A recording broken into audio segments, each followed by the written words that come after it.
Warga Taman Permata Indah berkumpul melakukan demo guna menolak penempatan para pekerja yang didatangkan oleh PT Eltra di pemukiman warga di TPI Indralaya. Puluhan warga dari kompleks perumahan TPI Indralaya kilometer 34 Jalintim, Sumatera Indralaya ini menolak para pekerja PT Eltra dikarenakan menyebarnya virus corona.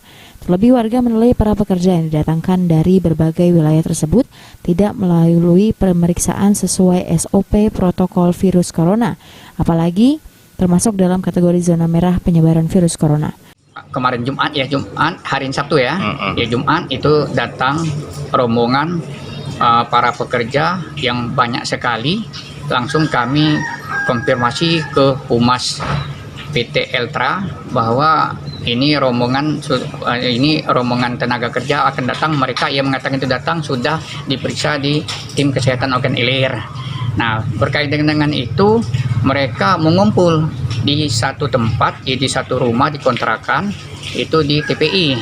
Nah, oleh karena itu warga berkeberatan mereka menempati tempat tersebut karena orangnya sebanyak 55 orang. Ahmad Romawi, PAL TV. Kemarin diadakan musyawarah.